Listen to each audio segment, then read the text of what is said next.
Allez, c'est parti pour ce nouveau match qui s'annonce explosif, mesdames et messieurs. Vous pouvez voir les premiers échanges de haches qui font mal.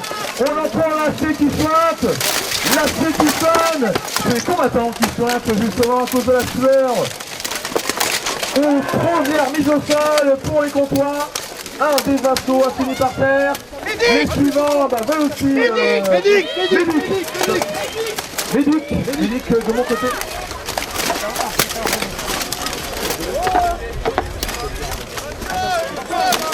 Pour l'instant les combats.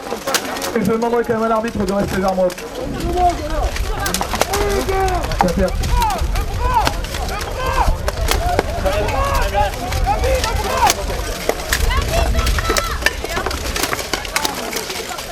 Et oui, des blessures arrivent, hein, c'est un sport de combat. Après, ce n'est pas parce que les médicaments apprennent que c'est forcément grave. Rassurez-vous, il ne va pas non plus se faire amputer.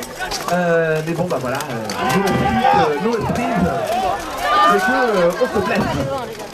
Alors, pendant ce temps, vous serez dans la liste, c'est toujours le statu quo, hein, ça a du mal à tomber. Les vassaux, oh, un deuxième vassau, ah, il a perdu son casque, c'est dommage.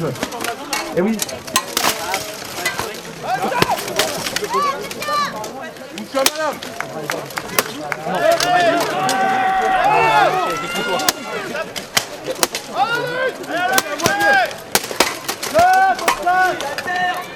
Enfin, on s'en est. Il faut savoir que les comptoirs continuent leur travail pour travailler les côtes et les hanches de leur adversaire, mais ces derniers ne cèdent pas.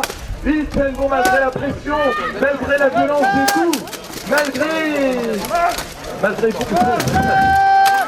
Ah, je vois l'un des combattants qui va changer d'arme. Il passe à l'âge à deux mains. Dommage pour ses adversaires. Plus qu'un vassau au sol et c'est la victoire, si je ne m'abuse. Il y a effectivement la strike de la systématique du café. 5 contre 1. Fin donc du premier round. 5-0 pour les comptoirs, les Mazilites. Et enfin, nous aurons après donc Armand Chandrier contre Martel. Et après nous aurons encore évidemment plein d'autres combats. Les aciers des vassaux de Provence parviennent à incurger leur grand coup de hache, mais leurs adversaires sont là pour les bloquer et les empêcher justement d'utiliser leurs armes. Justement, de commettre des ravages dans les rangs de leurs camarades. On peut voir les deux aciers, les numéros 4 des vassaux face au numéro 4 des comptoirs. C'est vrai, ils ont le même numéro et la même arme. En train de se bloquer mutuellement. Oula, il a tamponné son camarade dans le dos. C'est dommage, il s'attrape, il se câline, ça se projette, ça tente la projection, le déséquilibre, le mouvement de hanche qui fera la différence. Et c'est ce qui fait que ça réussit. L'un des vassaux est au sol, mesdames et messieurs. L'autre acier se fait tamponner à coups de genoux et à coups de poing fort son adversaire. Les vassaux sont en très mauvaise posture, mais en tout cas ils ne cèdent pas, mesdames et messieurs. Ils tiennent bon, ils luttent, ils sont bien décidés à vendre chèrement ce round. Il va falloir que les comptoirs redoublent l'effort. Ah, genou mis au sol. Encore, il reste encore 3 vassaux debout. Plus que 2 et c'est la victoire des comptoirs.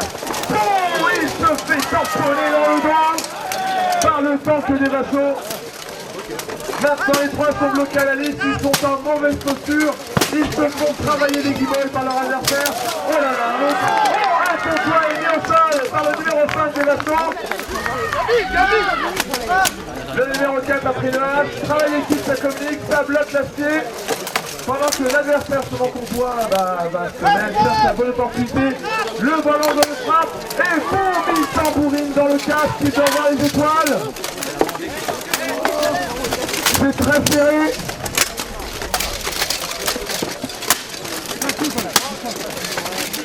Ça travaille les genoux, ça travaille les cuisses.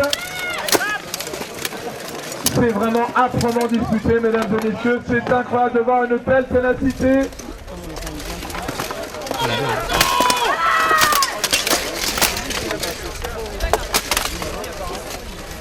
Et oui, les combattants vont faire aussi attention à ne pas avoir les deux pieds qui sortent de la liste. Car même si leur corps est intégralement dedans, ils ont les deux pieds dehors, ils sont éliminés. Il ne reste plus qu'un vassau, non 2 vassaux, il reste 2 vassaux. Ils sont 4 contre 2. S'ils ne se réveillent pas, c'est la foudre qu'ils vont se prendre.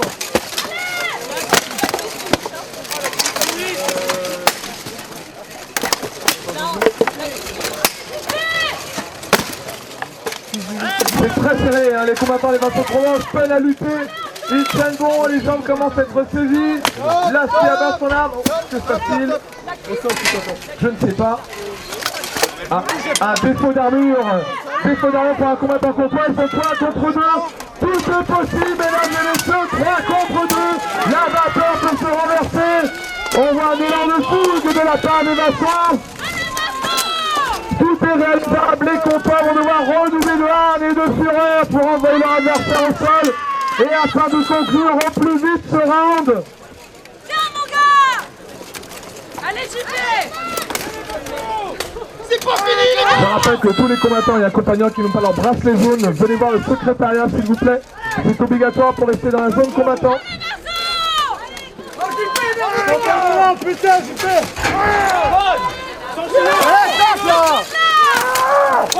Ça lutte, hein, je viens de pousser des cris de rage dans leur casque. Ils veulent ça. Oh, j'ai entendu un fion lancé par le combattant des vassaux. Je vais pas le répéter au micro quand même. Mais ça va, ils sont fait que ça part pas assez fort en tout cas. Ils sont morts les gars, ils sont morts, allez.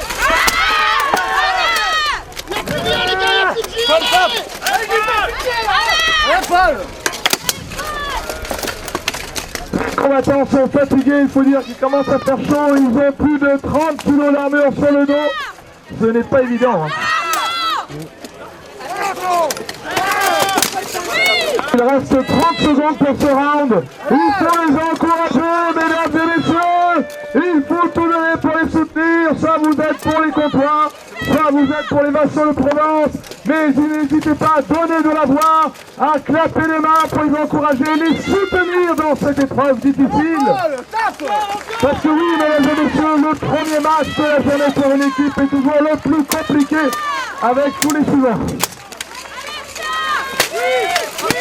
4, 3, 2, c'est fini. Nous sommes à 3 contre 1. J'attends le score définitif donné par les arbitres de lice. 3 contre 1 pour les comptoirs qui finissent à quelques secondes de la fin.